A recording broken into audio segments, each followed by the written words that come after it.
DeSantis did a Fox interview? Oh, wow, this guy looks like a bird. Why does he look like this? The vulture from Spider-Man? True. Would you keep Chris Wray as the director of the FBI? No, I would not keep Chris Wray as director of the FBI. There'd be a new one on day one. You need somebody that knows if you're going in there and you're taking care of business, the Washington Post is not going to like you. New York Times is not going to like you. You're going to get attacked by CNN, and you got to wear that as a badge of honor. You can't try to please polite society because otherwise you'll just get captured by the institution itself. And I think the DOJ and FBI... The FBI is going to get captured by CNN? Is that how the power ranking works?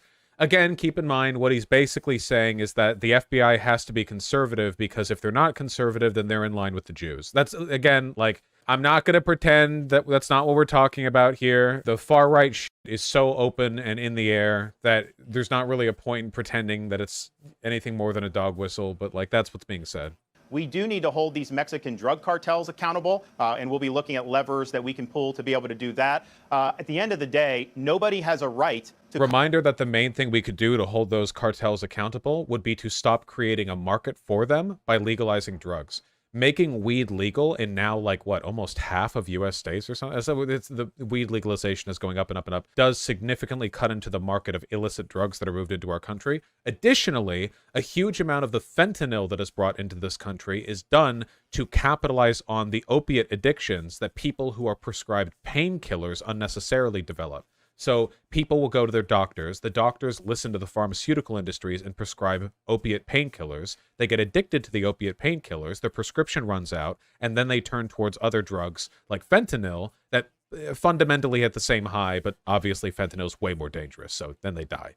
Fentanyl overdoses kill a lot of people every year. Let me ask you about another contentious issue. For decades, conservatives wanted the issue of abortion sent to the states. Florida, I think you recently signed into law legislation in Florida. The word life is mentioned in the U.S. Constitution. I mean, education is not, marriage is not, privacy is not, but the word life is. So is it really the best position for conservatives to argue that there should be 50 different definitions of when life begins, or should that be the same definition for the entire country? Given the Constitution absolutely does not define life as beginning at conception. There is no legal interpretation of the Constitution which would beget that assumption. Even if you go back to biblical times, the Bible gives like a recipe for abortion throughout most of history. I mean, I'm pretty sure like in Jewish mythology, it's defined as first breath. In most of like medieval history, I think the quickening is when life is determined, which is when you can start to feel the baby kick inside the stomach. This like ultra across the board, hyper fanatical anti-abortion stuff is like relatively ahistorical, I think. It doesn't go back to like all antiquity. We were able to sign legislation protecting unborn child with a detectable heartbeat, and we think that that's a humane thing to do. I am concerned about a Democratic administration with a trifecta trying to nationalize abortion all the way up until birth. That would be a violation of what states like Florida have done to protect life. And I think that that would be an abuse of power for them to try to override every single pro-life protection in this country and allow abortion all the way up to the moment of birth, which 90% of Americans find to be truly horrific. Okay, do you notice here how weak his rhetoric is? Like how uncertain he sounds? Republicans have been beating the drum on revoking Roe v. Wade for so long, and now they have, and now he's kind of like, eh? And the reason for that is because Republicans are starting to realize that, in actuality, banning abortion is not that popular. Like at all. The classic example here is Kansas, a pretty conservative state, not altering their state constitution on referendum to allow for the ban on abortion, thereby preserving abortion rights within the state. It turns out like not many Republicans are in favor of just like completely banning it, which means that their rhetoric has softened a lot. They still talk about it, but like, you know? Like, for instance, listen to what he just said on no more abortions after the heartbeat. Why? Conservative Christians believe in life at conception. Why would they allow for abortion before the detectable heartbeat? Like, that doesn't... And the reason why is because they know that if they sound like too much of a hardliner on this, it's not going to resonate well with the voters. Clearly in California, you are going to have very, very hostile views. They want to have abortion all the way up till birth. I think they actually allow it post-birth, if you can believe. They'll just say any old shit, dude. They'll just say literally fucking anything, man. They just let any old shit. God, I wish Democrats had the confidence to lie like this, just about the most absurd shit, like for no reason, you know? I think you can abort your child up to 2-3 years after birth in California, actually. But again, wouldn't it be more in line, ideologically, with how Republicans act and talk normally, for them to be saying they want a federal ban on abortion, period? Like, doesn't that seem like the natural thing they'd be pushing for, considering the circumstances and the context of the past few years of political activism they've been doing? But now they're not. I think this is a very open concession, a very open indication of weakness. Now they're conceding to federalism on this subject, when the whole point of deferring to federalism on these issues is to pave the way for a national ban, something they were willing to discuss beforehand. How would you address the ongoing war in Eastern Europe between Russia and Ukraine on day one of a Ron DeSantis presidency? Well, first, I think what we need to do as a veteran is recognize that our military has become politicized. You talk about... Again, nothing. He can't answer anything without woke. This is the only thing they have. Woke, woke, woke. Hey, how do you feel about the war in Ukraine? Woke, woke, woke, woke, woke, woke, woke. There's nothing else. Not to mention the stupidity of saying the military has been politicized. You know, the historically, of course, the apolitical military, a real thing that exists, definitely. But, like, that's all they have to talk about. It's all they care about. Republicans have never been this dogmatic. Not since the 1960s. Not since, well, it wouldn't have been Republicans, it would have been conservatives. Not since the civil rights movement. Now everything is about woke, woke, woke, woke, woke, woke, woke, woke, woke, woke. It's all they talk about. And the voters notice, which is why there was that polling stuff that we looked at, that I did a segment on, where even Republicans are saying, like, Republicans should probably talk about wokeness less, because holy shit, it is all they fucking talk about. Governor, there is a very, very slight chance that you will pick up a nickname at some point in the next couple of days or weeks. Certainly, perhaps from one fellow contender, maybe from more than one, I don't know. How do you run a robust campaign in a vast and varied field and still bring everyone back? Because whoever the Republican nominee is going to have everyone to win the general election. So how do you run robustly, even sometimes when it's going to be tough, and still keep supporters of other candidates?